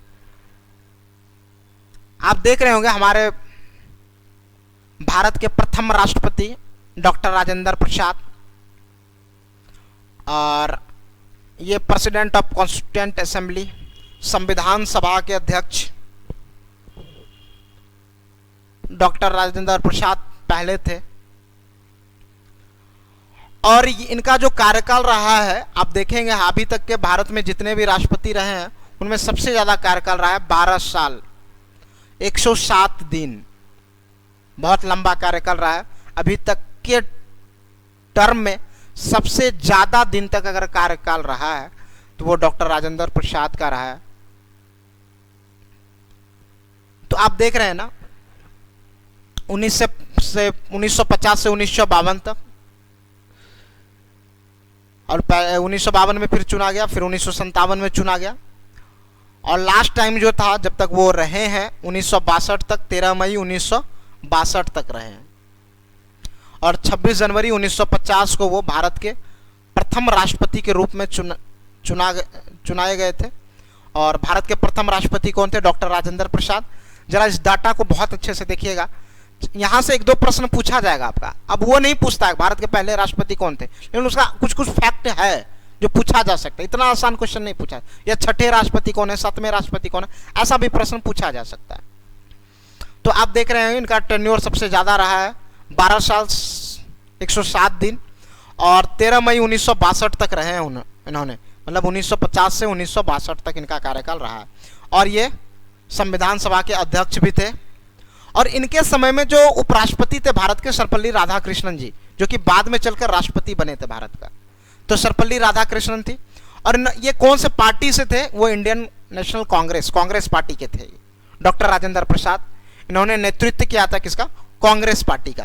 जो भी पार्टी है, पार्टी इस लाइन में पूरा आपको स्ट्रक्चर फॉर्म में दिया होगा। इंडिपेंडेंट का तात्पर्य ये किसी भी पार्टी से नहीं थे, इंडिपेंडेंट का तात्पर्य ये किसी भी पार्टी से नहीं थे। और ये बिलोंग करते थे फ्रॉम बिहार। राजेंद्र प्रसाद बस ये बिलोंग कहां से करते थे? बिहार से। और भारत के पहले प्रेसिडेंट थे, तो आपको पता है, ये समझ में आ गया होगा इनका इंट्रोडक्शन पूरा। तो आप ये देखेंगे इधर जो लिखा हुआ है वो पार्टी से बिलोंग कर रहे हैं, और उनके समय में कौन कौन उपराष्ट्रपति थे उनका मेंशन यहाँ है। और वो पहले क्या थे, प्रीवियस पोस्ट के बारे में इस लाइन में आपको चर्चा मिलेगा आगे, सारे राष्ट्रपति के बारे में पहले क्या थे, और इलेक्टोरल मैंडेट्स क्या था, टाइम ऑफ ऑफिस क्या था, कितने समय तक उनका कार्यकाल रहा था, ये देखेंगे। दूसरा हम लोग देख रहे हैं सर्वपल्ली राधाकृष्णन जी के बारे में। शिक्षक दिवस भी मनाते हैं हम लोग। तो इनका 5 साल कार्यकाल रहा है, बहुत ही शानदार कार्यकाल रहा है। ये पहले भारत के उपराष्ट्रपति भी रहे और पहले राज्यसभा के सभापति के तौर पर भी रहे हैं सर्वपल्ली राधाकृष्णन जी। और इनका कार्यकाल रहा है 5 साल। आप देख सकते हैं 13 मई 1962 को, मतलब यहाँ पे देख रहे हैं 13 मई 1962 को इनका कार्यकाल समाप्त होता है, और फिर ये पदभार को संभालते हैं डॉक्टर सर्वपल्ली राधाकृष्णन जी, और 13 मई 1967 तक आप एक चीज गौर कर रहे होंगे, आप यहां देख रहे होंगे कि ये 13 मई को ये भी राष्ट्रपति बने हैं सर्वपल्ली राधाकृष्णन। जाकिर हुसैन जी भी 13 मई को बने हैं और ये तीसरे राष्ट्रपति थे। और जाकिर हुसैन जी भारत के ऐसे राष्ट्रपति थे जिनका पद पर रहते ही मृत्यु हो गया था। और जाकिर हुसैन जी पहले क्या थे, उपराष्ट्रपति थे। तो आप देख रहे हैं ना कितना अच्छा तरीके से ये व्यवस्थित है। जब वो राष्ट्रपति थे तो ये उपराष्ट्रपति थे, जब ये राष्ट्रपति बने तो ये उपराष्ट्रपति थे, डॉक्टर जाकिर हुसैन जी। और ये किसी भी पार्टी से बिलोंग नहीं करते थे। कौन, राधाकृष्णन जी। और क्या थे, भारत के उपराष्ट्रपति पहले रहे। ये प्रीवियस पोस्ट का ये लाइन रहेगा, आगे इसी तरह क्रम में चलता रहेगा, ये बात नहीं रहेगा, इसीलिए मैं समझा दे रहा हूँ, आप समझ लेना ये। तो अभी आप देखो, इनका भी 5 साल का कार्यकाल रहा है। इन्होंने पढ़ाई की थी बनारस हिंदू यूनिवर्सिटी से, भारत रत्न अवार्ड भी मिला है। बहुत सारा डिटेल है, उतना नहीं जानना है, सिर्फ ये समझ लेना है आपको कि भारत के दूसरे राष्ट्रपति के तौर पर राधाकृष्णन जी, कार्यकाल इनका 5 साल रहा है। अब आते हैं जाकिर हुसैन जी के बारे में, जो सबसे इंपॉर्टेंट बात है। अब देखो, आप सिर्फ 2 बात को गौर करना है यहाँ पे। 13 मई को ये भी बने, 13 मई को ये भी, आगे भी 13 मई आपको मिलेगा। अभी क्या मिलेगा ये देखना अभी आप। दूसरी बात पे आपको ध्यान ये देना है कि ये भारत के पहले ऐसे राष्ट्रपति थे जिनका मृत्यु हुआ था अपने पद के दौरान। और भारत रत्न भी इनको मिला है, भारत रत्न भी मिला है और पद के दौरान मृत्यु भी हुआ है। अभी आप देखेंगे यहाँ पे आपको 13 मई नहीं दिख रहा होगा, यहाँ भी नहीं दिख रहा होगा। अभी आपको दिख रहा होगा यहाँ पे डैश डैश लिखा है, मतलब चौथा यहाँ पे लिखा हुआ नहीं है। अब यहाँ पे 4 और 5 का मेंशन नहीं है, आगे क्या हुआ, मतलब क्या हुआ कि जो आप देख रहे हैं ना, डॉक्टर जाकिर हुसैन जी, इनका पद पर रहते हुए मृत्यु हो गया। तो आप जानते हैं अगर भारत के राष्ट्रपति का मृत्यु हो जाए तो उपराष्ट्रपति, और उपराष्ट्रपति का भी कहीं चले जाए या मृत्यु हो जाए तो सुप्रीम कोर्ट के मुख्य न्यायाधीश के द्वारा चलाया जाएगा। तो आप यहाँ पे उस चीज को देखने को आपको मिलेगा। तो ये देखिए आप यहाँ पे क्या है, एक चीज थोड़ा सा देखिएगा। जब ये राष्ट्रपति थे तो वीवी गिरी जी जो थे वो उपराष्ट्रपति थे भारत के। वीवी गिरी जो थे, वीवी गिरी, इनको शॉर्ट फॉर्म में वेंकट गिरी, तो ये उपराष्ट्रपति थे। तो जब ये उपराष्ट्रपति थे तो ये क्या है, राष्ट्रपति बनने की अलग, ये क्या है, राष्ट्रपति बने। और देखिए भारत में क्या नियम है जरा सा आप समझिएगा। अमेरिका में ऐसा है कि राष्ट्रपति और उपराष्ट्रपति, उपराष्ट्रपति का पद अमेरिका से लिए हम लोग, तो राष्ट्रपति और उपराष्ट्रपति में अंतर क्या है भारत और अमेरिका में, जरा आप समझिएगा। जैसे अमेरिका में राष्ट्रपति का जो कार्यकाल है ना वो 5 साल है और बीच में विकेट गिर जाए, मतलब मृत्यु हो जाए 3 साल बाद, तो 2 साल बचा रहेगा राष्ट्रपति का कार्यकाल। वो 2 साल तक कार्यकाल को कौन देखेगा, अमेरिका के जो उपराष्ट्रपति होंगे। जब तक 5 साल नहीं पूरेगा तब तक उपराष्ट्रपति ही। लेकिन भारत में क्या नियम है, जो उपराष्ट्रपति है उसको बनाया जाएगा एक्टिंग प्रेसिडेंट, लेकिन कब तक के लिए, 6 महीने के लिए, मात्र 6 महीने के अंदर नया राष्ट्रपति का चुनाव होगा इस देश में। ऐसा नियम बनाया गया कि 6 महीने के अंदर, 6 महीने तक आप उपराष्ट्रपति से काम करवा लो, क्योंकि उपराष्ट्रपति का काम तो और भी है राज्यसभा में सभा को कंट्रोल करना। तो 6 महीने तक उपराष्ट्रपति राष्ट्रपति का काम कर लेंगे और 6 महीने तक आपको टाइम है, आप नए राष्ट्रपति को चुन लो। समझ में आ रहा है ना बात। तो क्या हुआ कि बीबी गिरी तो बन गए राष्ट्रपति। फिर क्या हुआ कि भारत में राष्ट्रपति का इलेक्शन होने लगा। तो बीबी गिरी ने क्या किया, इन्होंने क्या किया, त्यागपत्र दे दिया राष्ट्रपति के पद पर और इलेक्शन लड़ने चले गए राष्ट्रपति का। और फिर जो हमारे देश के सुप्रीम कोर्ट के मुख्य न्यायाधीश थे मोहम्मद हिदायतुल्लाह जी, और सीजेआई भारत के प्रथम सुप्रीम कोर्ट के जो मुख्य न्यायाधीश यही बने हैं, मात्र 35 दिन के लिए बना था। ये 78 डेज के लिए बने थे मृत्यु के बाद, लगभग 3 महीने के करीब, लमसम। अब गौर से देखिए, 3 महीने के करीब, मात्र 3 महीने के करीब ही बने थे और ये 35 दिन के लिए बने थे। तो सुप्रीम कोर्ट का ये जस्टिस, आप देखिए, चीफ जस्टिस कहां का, सुप्रीम कोर्ट के। और भारत के वो कौन सा मुख्य न्यायाधीश, बहुत बार पूछा जाता है, जिन्होंने एक्टिंग प्रेसिडेंट के तौर पर काम किया, वो सुप्रीम कोर्ट के सीजेआई थे, सीजेआई, तो मोहम्मद हिदायतुल्लाह। मात्र 35 दिन तक इन्होंने कार्यभार संभाला था। और आप इसीलिए यहाँ पे डैश डैश के रूप में लिखा है, चौथा और 5, इन दोनों ने एक्टिंग प्रेसिडेंट के तौर पर काम किया, पदभार को संभाला। उसके बाद फिर से बीबी गिरी ने इलेक्शन जीतकर यहां पे आ गया। आप देखेंगे फिर इलेक्शन जीतकर बीबी गिरी आ गए पद पर। कब, यहां पे देखिए 24 अगस्त 1969 को 24 अगस्त 1969 को इन्होंने त्यागपत्र दिया और फिर यहाँ आ गए बीबी गिरी जी, और इन्होंने फिर अपने कार्यभार को संभाल लिया। फिर ये भारत के चौथे राष्ट्रपति के तौर पर आए बीबी गिरी जी। ये समझ में आया। यहाँ से एक प्रश्न, भारत में दो ऐसे राष्ट्रपति हैं जिन्होंने पद पर रहते हुए जिनकी मृत्यु हुई। पहला तो आप देख लिए होंगे, कौन थे पहला, तो ये थे जाकिर हुसैन जी।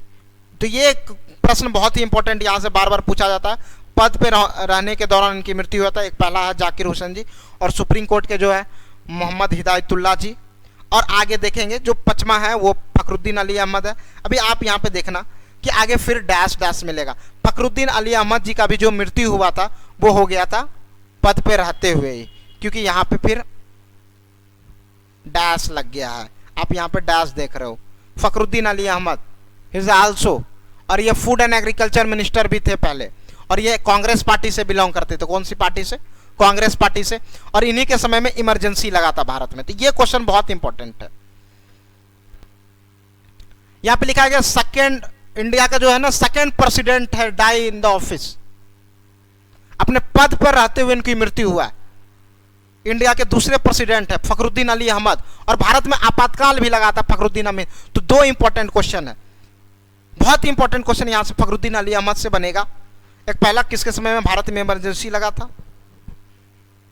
फखरुद्दीन अली अहमद के समय, क्योंकि इनका कार्यकाल को आप देखिए, 2 साल 171 दिन का कार्यकाल रहा है, लमसम 3 साल का। और पहले भी इनका कार्यकाल रहा है, यहां भी रहा है।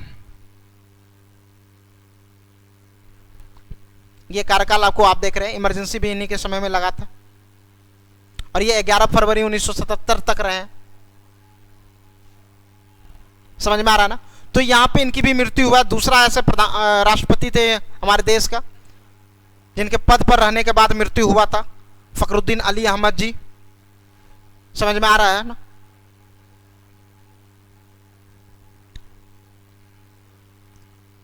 उसके बाद पद को अगले जतिन जी ने संभाला था।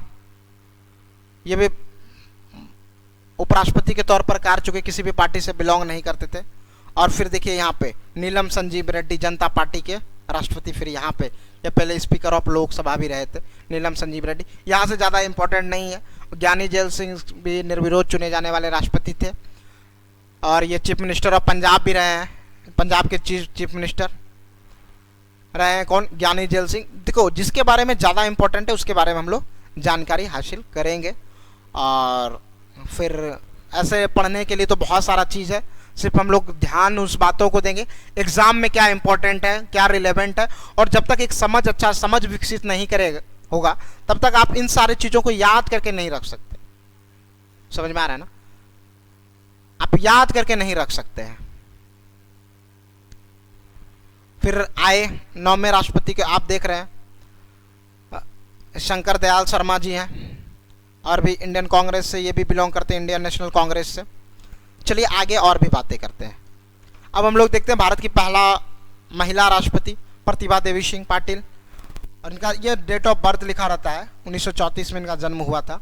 ये साइड सबका डेट ऑफ बर्थ लिखा है, और 25 जुलाई 2007 से 25 जुलाई 2012 तक हुआ है। और Pratibha Patil was the first woman to be become the president of India. और she was also the first female governor of Rajasthan. Rajasthan की पहली महिला गवर्नर भी प्रतिभा देवी सिंह पाटिल रही हैं। और भारत की पहली महिला राष्ट्रपति तो हैं, राजस्थान की गवर्नर भी रही हैं। तो ये दोनों बातों को याद रखना। और हमारे अब्दुल कलाम जी, इन्होंने भी 5 साल का बहुत ही शानदार काल कर रहा है, chief scientist adviser of prime minister. ये भी किसी पार्टी से बिलोंग नहीं करते थे, इंडिपेंडेंट थे। तो इनके बारे में भी एक इंपॉर्टेंट बात है, ये राजस्थान की गवर्नर भी रही थी। भारत राजस्थान की पहली महिला गवर्नर अगर पूछा जाएगा तो प्रतिभा देवी सिंह पाटिल। ये बहुत ही इंपॉर्टेंट है, अच्छे से पढ़ो समझ के। फिर आगे हम लोग चलते हैं। अभी तो आप देख रहे हैं रामनाथ कोविंद जी, जो इसके पहले प्रणब मुखर्जी थे, और अभी रामनाथ कोविंद जी। इनका जन्म 1945 में हुआ। ये भी आज़ादी से पहले ही इनका जन्म हुआ है, और अभी तक। चलिए देखिए, अब इनका टेन्योर का टर्म है 2022 तक ये रहेंगे। और 25 जुलाई 2017 को इन्होंने पद को ग्रहण किया। अभी तक 2 साल से ज़्यादा हो गया है। ठीक है, गवर्नर ऑफ बिहार, हमारे बिहार से ही इनको ले गया था राष्ट्रपति भवन। और वेंकैया नायडू अभी वर्तमान समय में उपराष्ट्रपति हैं और ये बिलोंग करते हैं बीजेपी से, भारतीय जनता पार्टी। ये कलर आपको दिख रहा होगा बीजेपी वाला, समझ में आ रहा है ना।